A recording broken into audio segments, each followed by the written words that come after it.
बिस्मिल्लाहिर्रहमानिर्रहीम।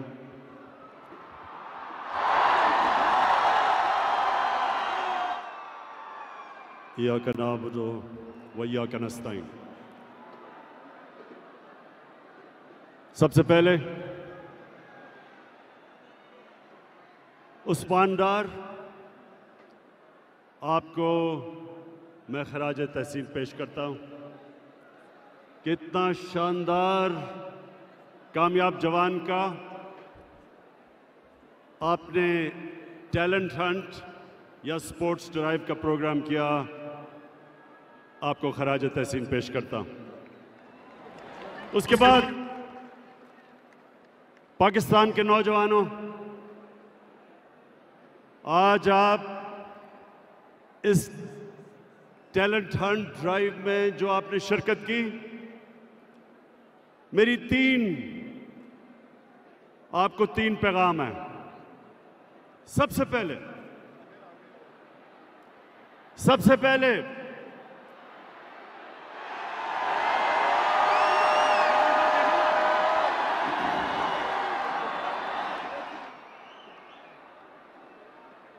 स्पोर्ट्स नौजवानों के लिए क्यों जरूरी है? क्योंकि मैंने अपनी जिंदगी के 21 साल इंटरनेशनल स्पोर्ट्स के ग्राउंडों में गुजारे हैं।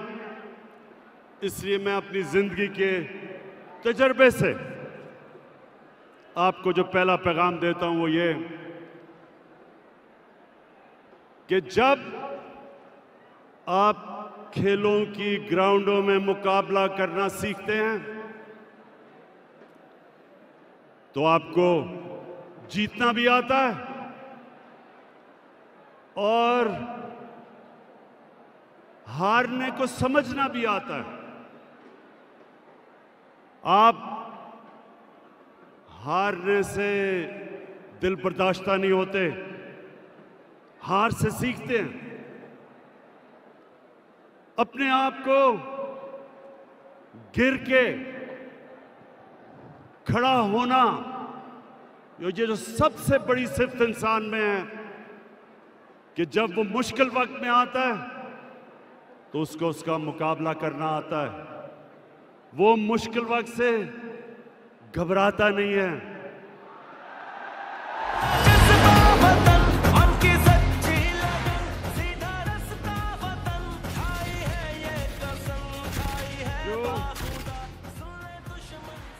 असल में आप हारते तब हैं जब आप हारने के बाद दिल बर्दाश्ता होके हाथ खड़े कर देते हैं, तब आप हारते हैं। जब तक आप हार से सीखते हैं, आप अपनी गलतियों का जायजा लेते हैं, फिर मेहनत करते हैं और फिर जब आप खड़े होते हैं आप पहले से ज्यादा बेहतर हो जाते हैं। तो ये सबसे बड़ा मेरे नौजवानों आपको सबक है कि स्पोर्ट्स जो आपको बुरे वक्त का मुकाबला करना सिखाती है, ये सबसे बड़ी आपकी जिंदगी की तैयारी करवाती है। जब आप जीतते हैं तो आपके पैर जमीन पर रहते हैं। आपका जीत के ये नहीं होता कि आप आसमानों पे चले जाते हैं। आपको पता होता है कि आज मैं जीता हूं लेकिन आगे मैं हार भी सकता हूं। तो ये जिंदगी का वो सबक है जो कोई और प्रोफेशन ये आपको सबक नहीं सिखाता। उसके अलावा स्पोर्ट्स आपकी सेहत के लिए जरूरी है। सेहत इंसान की सबसे बड़ी नेमत है अल्लाह की, इंसान के लिए। और अल्लाह उस नेमत जब आपको देता है तो आपको ध्यान रखना पड़ता है। आपको स्पोर्ट्स खेलनी पड़ती है, वर्जिश करनी पड़ती है उस नेमत का ध्यान रखने के लिए। और फिर पाकिस्तान वो मुल्क है 70% पाकिस्तानी 30 साल की उम्र से कम है। इनके लिए हमने फैसला किया है कि सबसे पहले हमने खेलों की ग्राउंडें बनानी है अपने नौजवानों के लिए। अभी तक पख्तूनख्वा में 300 ग्राउंडें बना चुके हैं हम खेलों की। पंजाब में अब तक, क्योंकि अभी सिर्फ 3 साल हुए हैं, पंजाब में 260 ग्राउंडें बना चुके हैं। और हमारी कोशिश ये है कि तकरीबन हर मोहल्ले के पास खेलों की ग्राउंड हो, हर यूनियन काउंसिल में खेलों की ग्राउंड हो। आपको हैरत होगी सुन के कि न्यूजीलैंड, जिसकी 50 लाख की आबादी है, 50 लाख की आबादी है न्यूजीलैंड की, पाकिस्तान से ज्यादा खेलों की ग्राउंडें हैं। 22 करोड़ पाकिस्तानों से सिर्फ 50 लाख के न्यूजीलैंड में ज्यादा खेलों की ग्राउंडें हैं। इसलिए हमने सबसे ज्यादा कोशिश करनी है कि सारे पाकिस्तान में खेलों की ग्राउंडों का जाल बिछ जाए। और उसके अलावा हमारे नौजवानों, मेरी हुकूमत पूरी कोशिश कर रही है कि हम आपको बेहतर तालीम का मौका दें। पंजाब पख्तूनख्वा और फेडरल गवर्नमेंट ने, ये जरा गौर से सुने, हमारी 2 सूबाई गवर्नमेंट और फेडरल गवर्नमेंट ने 47 अरब रुपए की स्कॉलरशिप्स दी हैं। इसमें